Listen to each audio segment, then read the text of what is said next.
We shall now discuss about dispersion. White light അതിൻ്റെ component കളേഴ്സായിട്ട് split ചെയ്യുന്ന പ്രോസസ്സാണ് dispersion.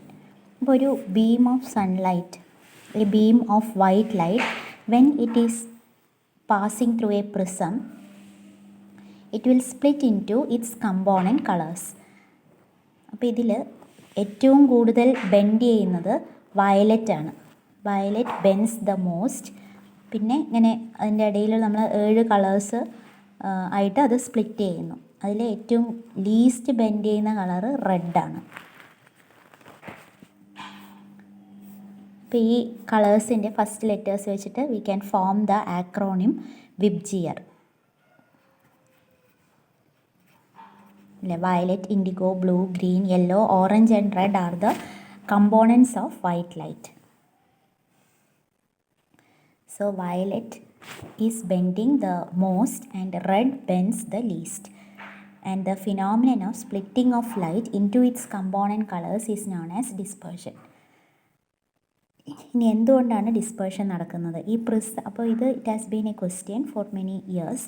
And does the prism itself create colours or is white light made up of many component colours എന്നുള്ള ക്വസ്റ്റ്യൻ്റെ answer it was settled by the answer was found out by Sir Isaac Newton by a very simple experiment. The experiment is simple but it has great significance. Newton എന്താ ചെയ്തതെന്ന് വെച്ചാൽ ഒരു പ്രിസത്തിൻ്റെ on the path of the light coming from the first prism he kept another prism, A similar prism, in the inverted position. അപ്പോൾ ആദ്യത്തെ പ്രിസത്തിലൂടെ pass ചെയ്ത light component കളേഴ്സായിട്ട് split ചെയ്തു. ഇനി ആ കമ്പോണൻറ്റ് കളേഴ്സാണ് സെക്കൻഡ് പ്രിസത്തിൽ വന്ന് വീഴുന്നത്. അത് സെക്കൻഡ് പ്രിസത്തിലൂടെ പാസ് ചെയ്യുമ്പോൾ the emergent light was white in colour. But this showed that white light is made up of these component colors. ഇനി ഓരോ കളർ എന്തുകൊണ്ടാണ് ഇങ്ങനെ കമ്പോണൻറ്റ് കളേഴ്സായിട്ട് സ്പ്ലിറ്റ് ചെയ്യുന്നത്? Why does dispersion occur? ഓരോ കളറിനും it is associated with different wavelength. ഇപ്പോൾ റെഡിനാണ് ഏറ്റവും കൂടുതൽ wavelength. The wavelength of red is 700 nanometre, while the wavelength of violet is 400 nanometre. അപ്പോൾ ഡിസ്പേർഷൻ നടക്കുമ്പോൾ ഓരോ വേവ് ലെങ്ത്തുകളും the medium is offering different resistances to different wavelength. ഒരു മീഡിയം എത്ര resistance to the flow of light offer ചെയ്യും, അതിൻ്റെ മെഷറിനെയാണ് നമ്മൾ റിഫ്രാക്റ്റീവ് ഇൻഡെക്സ് എന്ന് പറയുന്നത്.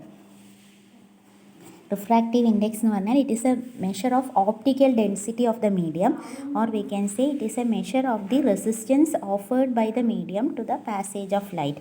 അപ്പോൾ ഡിഫറെൻറ്റ് കളേഴ്സ് എന്ന് പറഞ്ഞാൽ it is actually different wave lengths and the medium is offering different refractive indices to different colours. അതായത് ഇപ്പോൾ വയലറ്റ് ലൈറ്റിന് നമ്മൾ ഗ്ലാസ് എന്നുള്ള മീഡിയം എടുക്കുകയാണെങ്കിൽ violet has the highest refractive index in glass 1.533. Crown glass ഒരു type of glass ആണ്, crown glass. അതിൽ violet has refractive index 1.533 വയലറ്റിന്. അതേസമയം റെഡിന് ഇറ്റ് ഈസ് ഓൺലി 1.515. അപ്പോൾ കൂടുതൽ തടസ്സം ഓഫർ ചെയ്യുന്നത് വയലറ്റ് കളറിനാണ്. അതുകൊണ്ട് violet will take a longer time to travel through glass. So violet is bending the most. Violet takes longer time to travel through glass, whereas red has a smaller refractive index. Compared to violet, the refractive index of red in glass is less. അപ്പോൾ കുറച്ച് തടസ്സമാണുള്ളൂ. അതുകൊണ്ട് red വളരെ പെട്ടെന്ന് red will travel faster. It travels a shorter path. And bending of red is least. So a medium which offers different refractive indices to different colors is called a dispersive medium.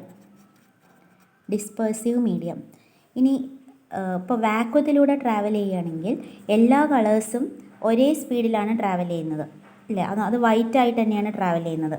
അതായത് there is no dispersion taking place, and so we can say vacuum is a non-dispersive medium. Vacuum is a non-dispersive medium because all the colors are traveling with the same speed.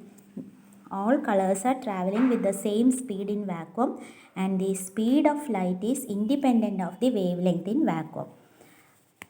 Whereas glass is a dispersive medium because glass offers different refractive indices for different wavelengths.